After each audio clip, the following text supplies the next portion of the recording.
শিবির ছাত্রদলের সংঘর্ষ হয়েছে। ছাত্রদল ও শিবির সমর্থিতরা মুখোমুখি অবস্থান নেয়। এক পর্যায়ে সংঘর্ষে জড়িয়ে পড়ে দুপক্ষ। শিবির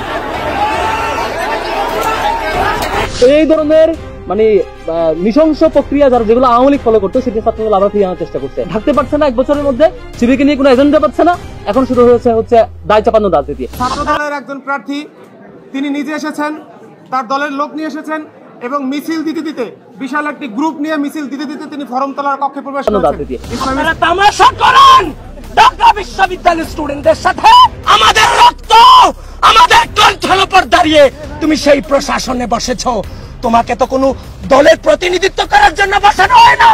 ডাকসু আমাদের সকল শিক্ষার্থীদের অধিকার। আসলে এটাকে যতই ষড়যন্ত্র করুক, এটাকে আসলে বন্ধ করা কোনোভাবেই সম্ভব নয়। 9 সেপ্টেম্বর আসন্ন ডাকসু নির্বাচন ঘিরে উত্তাল রাজনৈতিক অঙ্গন। দুই দলের নেতাকর্মীরা একে অপরের উপর তুলেছে যানজটকর অভিযোগ, কখনো ধর্ষণে চাঁদাবাজি, কখনো তো হত্যার মতো গুরুতর অভিযোগ। এবার ডাকসু নির্বাচন ঘিরে সংঘর্ষ ঘটেছে ছাত্রদল ও ছাত্র শিবিরের মধ্যে।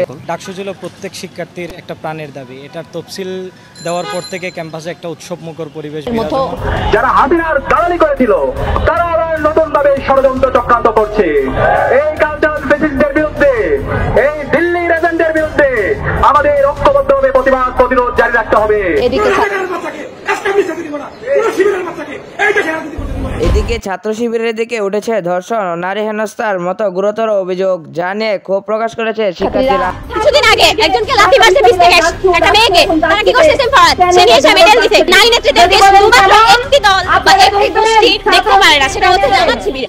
আমরা গুপ্ত বলতে বুঝিয়েছি ইসলামী ছাত্র শিবিরকে। তাদের কার্যক্রমের কোনো বৈধতা নেই এবং তাদের কোনো কমিটি নেই এবং তারা নাকি তাদের কার্যক্রম পরিচালনা করে যাচ্ছে। তাহলে তারা তাদের কার্যক্রম কাদের নিয়ে পরিচালনা করছে? শিবির আইডিগুলো ব্যবহার করে এই লক্ষ্যেই যাতে তাদের পরিচয়টা প্রকাশ্যে না আসে। পোশাক নিয়ে কথা বলে, আবার দেখবেন বোরকা পরলেও তাদেরকে নিয়ে বাজে বাজে মন্তব্য করে। বিশেষ করে ছাত্র দলের নারীদেরকে বেশি সাইবার বুলিং করা হয়।